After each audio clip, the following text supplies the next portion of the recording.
À 221, une autre vision de la télé. ñuy dem un peu partout à travers le Sénégal pour jàppale ñi fa nekk leader yi fa nekk jàppale responsable yi fa nekk mais aussi jàppale leader ba fa nekk ba pare bokk ci coalition bi soit mu jiite parti wala mu jiite mouvement kon loolu moo waral ñuy def tournée au niveau national mais terewul au niveau de Diourbel suñ militant yëpp ak suñ militante yëpp mobilisé wu nañ wax naa ko sànq au niveau département am na équipe bu ñu délégué donc avec à sa tête le président des sages du parti mu nga koy wax Malo Ba le coordinateur départemental ñu koy wax Birane Wàcc ak une brave femme boobu am expérience politique soxna Mariama Seck ñu délégué leen ni leen wër leen département bi yëpp dem leen ci communes yi dem leen ci village yi jàllale message bi pour que ñooñu mën a xam ni choix bi ñu def mooy choix Benno Bokk Yaakaar mais aussi sensibiliser leen pour que ñu mën a voter Benno Bokk Yaakaar surtout ñi nga xamante ni ba léegi xamaguñ fan lañu war a voter au niveau de la commune aussi au niveau de chaque quartier joxe nañ consigne te consigne joxe clair na mooy nañ favoriser les porte à porte nañ favoriser la politique de proximité jege askan wi dem ci ñoom waxtaan ak ñoom looloo tax ñu créer concept bu ñuy wax matinée politique mooy quartier bu nekk bu amee ay artisans yu fa nekk moo xam menuisier bois moo xam menuisier mécanicien moo xam menuisier aluminium moo xam cordonnier moo xam leneen ak leneen ñu dem fekk leen fañ nekk waxtaan ak ñoom jëm leen a convaincre pour ñu voter Benno Bokk Yaakaar transporteurs yi aussi ci arrêt yi moo xam arrêt taxi moo xam arrêt minicar moo xam arrêt car moo xam oto bu mën a doon daal ñu fekk leen fa ñoom aussi waxtaan ak ñoom jëm leen a convaincre jeunes yi aussi les jakartaman arrêt yi ñu nekk ci biir quartier yi ñu fekk leen fa jëm waxtaan ak ñoom pour que ñu mën a voter Benno Bokk Yaakaar ñu teg ci autour de nekk concept boo xamante ni gis nañ ni le plus souvent ci période vacances lañ nekk jeunes yi dañuy nekk autour du thé donc boo rombee ci mbedd yi dañuy toog ci ker garab yi di naan ataaya donc kon na militants yi dem fekk leen foofu ñu toog jëm waxtaan ak ñoom jëm leen a convaincre pour ñu voter Benno Bokk Yaakaar ñu gis ni ngoon yi aussi comme dañ nekk ci une ville religieuse ngoon yi daayira yi day am fa jigéen ñi dañuy daje xasida yi nit ñi dañuy daje di ko jàng ñii di def ay kuréel yooyu yëpp ñu ni aussi nañ dem ci ñoom autour du café Touba waxtaan ak ñoom sensibiliser leen fexe leen bañ voter le président de la République Macky Sall guddi gi aussi gis nañ ni donc jeunes yi dafa am ñuy génn ñu dem fekk leen def ay causerie politique def autour du lait toog waxtaan ak ñoom def ay thé débat waxtaan ak ñoom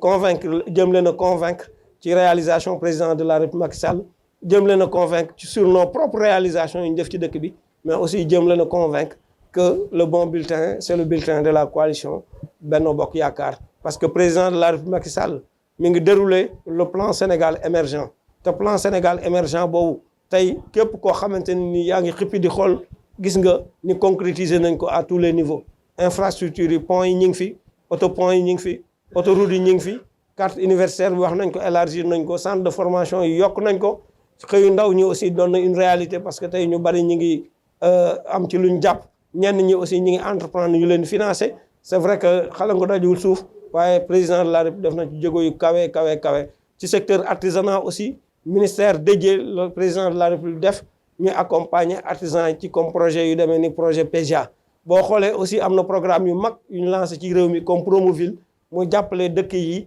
ci ñu moderniser leen dafa def ay route dafa def ay lampes pour éclairage public bi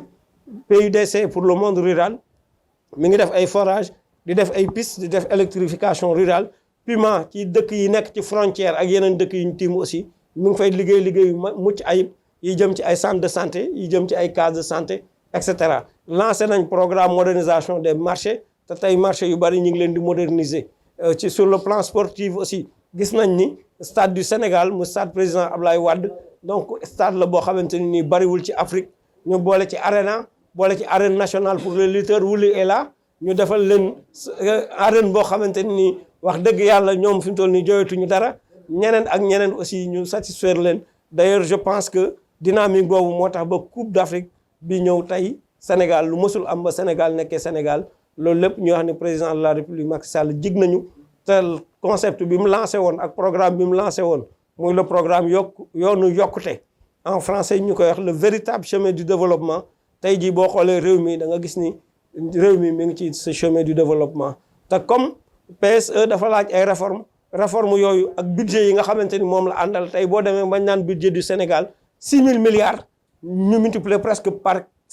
3 budget bi fi nekkoon ça veut dire que le programme PSE est un programme ambitieux le président de la République est ambitieux te il a toujours prôné un Sénégal pour tous et un Sénégal de tous te loolu mënul am ci lu dul ay réformes yu jaar Assemblée nationale kon pour mu mën a continuer li mu doon liggéey il faut ñu may ko majorité à l'Assemblée nationale majorité boobu nag du jaar fenn lu dul ci ay élections du jaar fenn ci élections yi di ñëw le 31 juillet kon na ñëpp mobiliser wu ñu votel ko en masse mu àggale liggéey bi mu sumboon te yaakaar naa ne du doon dara lu intérêt au Sénégal du doon dara lu intérêt au jeunesse sénégalaise mais aussi du doon dara lu intérêt aux population sénégalaise bi yëpp donc lii mooy message bi ñu bëggoon jàllale di remercier ñëpp.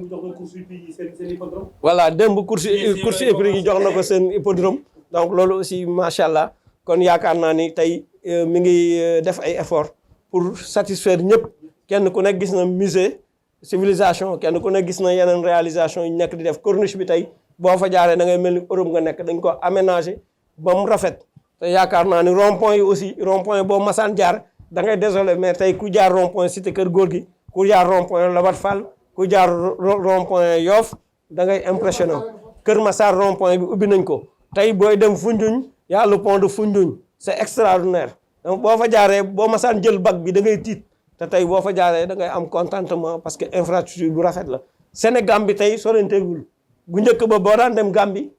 ay heure wala am na ñu daan fanaan sax di fa def ay jours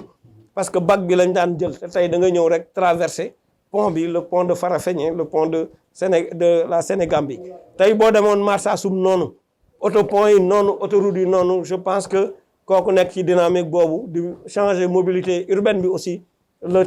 TER est là le train express régional lancé war nañ ko lancer benn concept bu ñu woowee la route de l'émergence le bus rapide aussi sera bientôt opérationnel donc yooyu yëpp wane na ni encore une fois l'aéroport de Saint-Louis inauguré nañ ko dernièrement donc l'hôpital de Touba de niveau 3 kenn ku ne gis na chef d'œuvre bi l'hôpital de Sédhiou l'hôpital de Kédougou l'hôpital de Kaffrine posé nañ première pierre hôpitalu Tivaouane donc gis nañ ni aussi hôpital la Dantec ñu ngi koy construiraat pour que mu gën a moderne kon yooyu mooy développement yooyu mooy jàmmi réew mi loolu mooy permettre réew mi sénégalais yi mën a gis seen bopp donc kon yaakaar naa ni kii def loolu war nañ koo jox chance am war nañ koo voter majoritairement. À 221, une autre vision de la télé.